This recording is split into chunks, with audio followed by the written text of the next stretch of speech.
Thank you all of you for joining. Saurabh ji is the current MLA and a cabinet minister in Delhi government with Aam Aadmi Party. He's also the national spokesperson. We've been lucky to have Saurabh ji for one of our programs, COVID ke dauran. And he was a speaker, and just the work he's been able to do in Delhi has been visible. So thank you, Saurabh ji, for joining us in the program.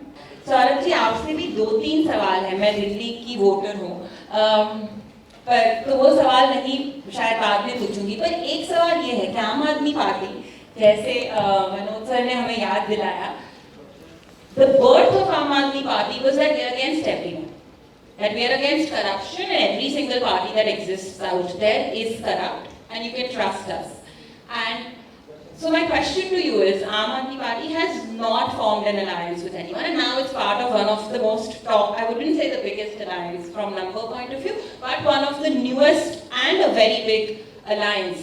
How is Aam Aadmi Party thinking of merging, gelling, standing out in this alliance? क्योंकि history 10 साल की history है, छोटी history है, पर नहीं रही है कि alliance या कोई और political parties, and even after the India alliance was formed, there were, I don't know, rumors or news about conflicts with Congress already, which makes me have other questions about the alliance and the chemistry of the India alliance, but I'll maybe get to that later. But for now, I would just love a perspective from Aam Aadmi Party, and how does it plan to get along with, and what are some of the compromises or changes you're planning to make? Hello. आम आदमी party का जो जन्म हुआ वो corruption के खिलाफ आंदोलन से हुआ, और 2011, 12, 13 अगर आप देखें तो वो समय था जब करप्शन की खबर आती थी सीएजी की रिपोर्ट से, और उस सीएजी रिपोर्ट पे चर्चा भी होती थी, अखबार में भी छपता था, सीबीआई का मुकदमा भी दर्ज होता था, कोर्ट कॉग्निजेंस भी लेता था, पार्लियामेंट में जेपीसी भी बनती थी, कैग को एक इंस्टीट्यूशन माना जाता था, मगर हम तब भी सेटिस्फाइड नहीं थे कि नहीं, इससे ज़्यादा होना चाहिए। हमारी ये मजबूरी थी। आज सीएजी भी आती है, भ्रष्टाचार की खबर भी सुनते हैं, अखबार छाप नहीं पाते, मीडिया बहस नहीं कर पाती, सीबीआई तो गायब ही है, कोर्ट के अंदर कोई ले जा नहीं पाता, और कहा जा रहा है कि सब कुछ बढ़िया चल रहा है। इस्तीफा तो मंत्री का भूल जाइए, सरकार की तरफ से कोई जवाब तक देने के लिए तैयार नहीं है। तो बहुत बुरे हालात हैं। तो अभी तो आपको इस वक्त की सुई को कम से कम वहां तक पहुंचाना पड़ेगा जब आप एक सीएजी की रिपोर्ट पे सरकार को मजबूर तो कर देते थे कि संसद के अंदर जवाब दीजिए, आपके मंत्री को इस्तीफा देना पड़ेगा। आज तो आपको उस स्थिति तक वापस जाने के लिए कोएलिशन की जरूरत पड़ गई है, आप ये समझिए। और मैं ये समझता हूं कोएलिशन, मुझे जो लगता है वो इसलिए जरूरी है आज। अगर ऐसा होता कि एक सरकार बहुत अच्छी चल रही है, बहुत अच्छा काम कर रही है, उसको हराना है तो बहुत मुश्किल काम होता है हराना। ये जो सरकार फिलहाल चल रही है वो 2-3 परसेप्शन के ऊपर चल रही है। पहला परसेप्शन क्या है?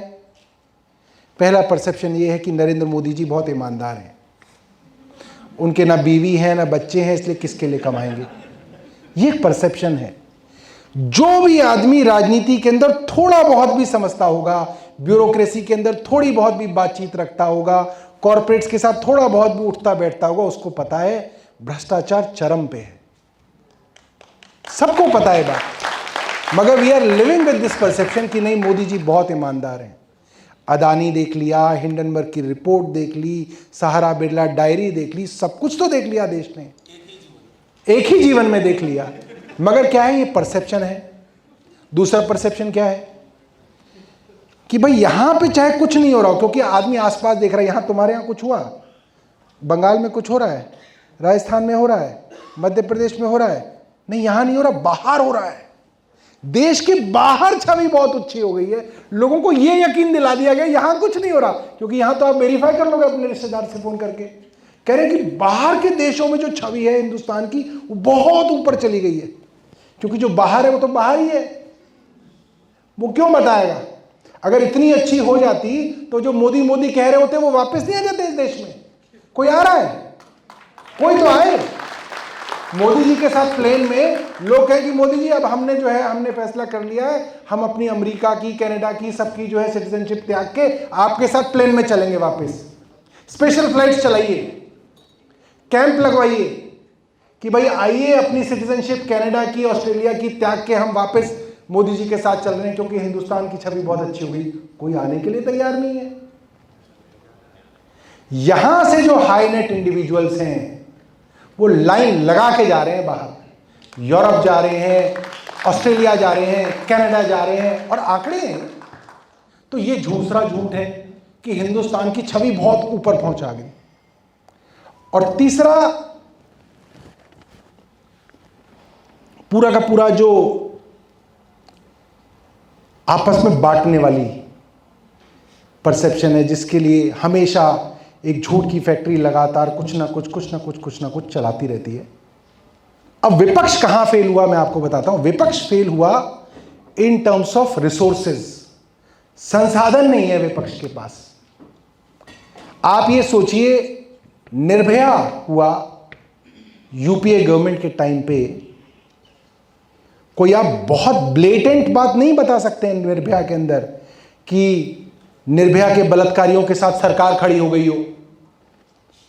ऐसा नहीं था कि मनमोहन सिंह ने कह दिया हो कि नहीं, निर्भया के बलात्कारियों के लिए जो है कांग्रेस जो है झंडा तिरंगा यात्रा निकालेगी। ऐसा भी नहीं हुआ, ऐसा कुछ नहीं हुआ था। मगर एक गुस्सा था कि लॉ एंड ऑर्डर इतना खराब कैसे है कि हमारी एक बेटी के साथ हो गया। वो निर्भया का समय था। आज क्या समय है आप देखिए। आपके देश के लिए पूरी जिंदगी लगाने वाली पहलवान लड़कियां कह रही हैं कि हमारी रेसलिंग फेडरेशन के अध्यक्ष ने हमारे कपड़ों के अंदर हाथ डाल के छाती पे हाथ रख दिया और बोल दिया कि मैं तुम्हारी हार्ट बीट नाप रहा हूं। सोचिए, वो मेंबर ऑफ पार्लियामेंट है भारतीय जनता पार्टी का।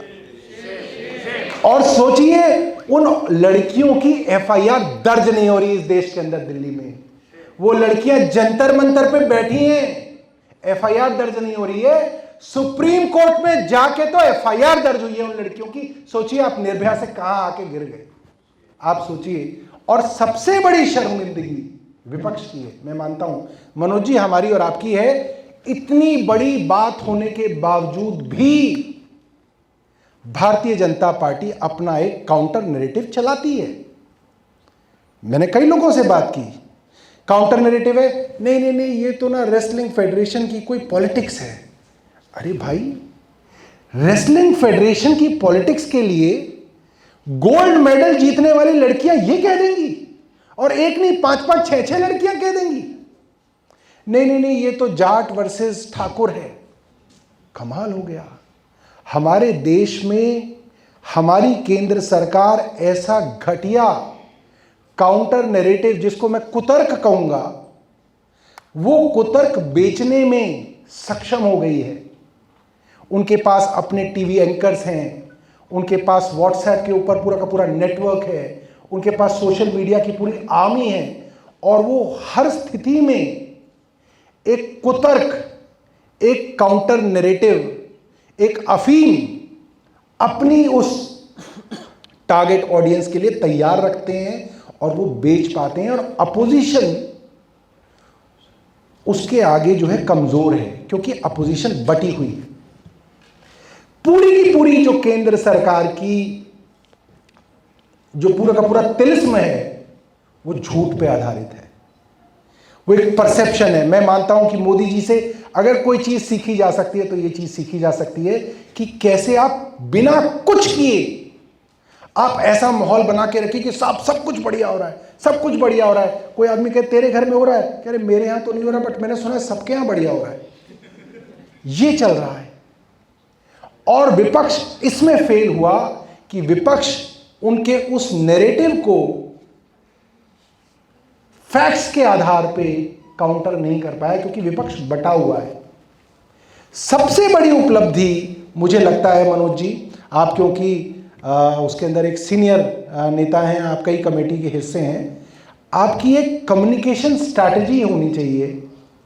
अगर आपकी एक विस्तृत कम्युनिकेशन स्ट्रैटेजी होगी कि तमिलनाडु में स्टालिन साहब की जिम्मेदारी हो, बंगाल में ममता बनर्जी की जिम्मेदारी हो, दिल्ली के अंदर अरविंद जी की जिम्मेदारी हो, पंजाब में भगवंत मान साहब की जिम्मेदारी हो, बिहार के अंदर आरजेडी जेडीयू की जिम्मेदारी हो, कि ये जो नैरेटिव है, एक कॉमन थीम, आपको कुछ नहीं करना है, आपको सिर्फ इनको एक्सपोज करना है, आपको बस इनके बारे में सच बताना है। अगर आप सच बताने में जो है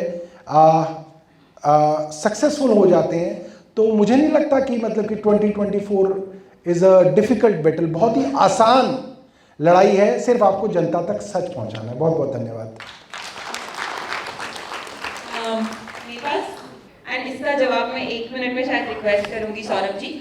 What are some of the challenges that India Alliance can anticipate before election, and if the alliance gets elected, what are some of the challenges that you foresee? अगर 1 मिनट में अगर आप रिस्पॉन्ड कर सके इसका तो। देखिए, बेसिक और नेचुरल चैलेंजेस ये हैं कि हर पॉलिटिकल पार्टी एक्सपैंड करना चाहती है, ग्रोथ करना चाहती है, और पॉलिटिकल ग्रोथ का सबसे नेचुरल तरीका होता है कि आप कंटेस्ट करें इलेक्शंस।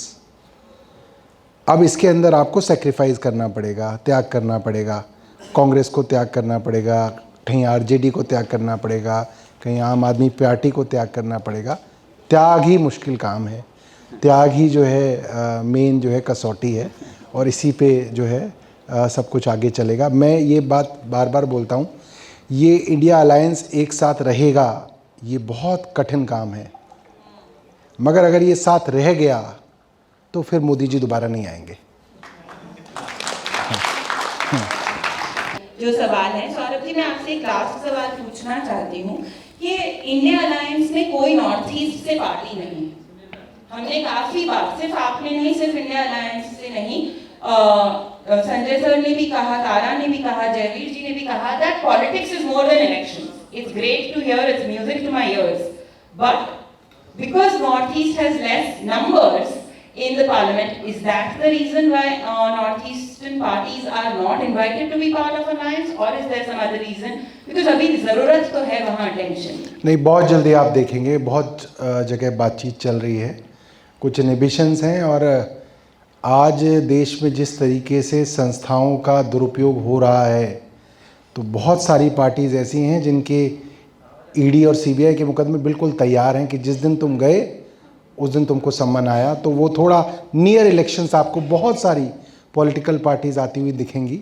कुछ डर के कारण जो हैं इस वक्त उनके ऊपर दबाव है, बट आपको दिखेगा बहुत जल्दी एक बहुत सारे दल जो आपको एनडीए के साथ भी आज दिख रहे हैं, वो भी एक दबाव के कारण इनके साथ हैं। आपको दिखेगा कि वे भी जो है इंडिया में आएंगे। Thank you. ये सवाल कोमल का था। हाँ।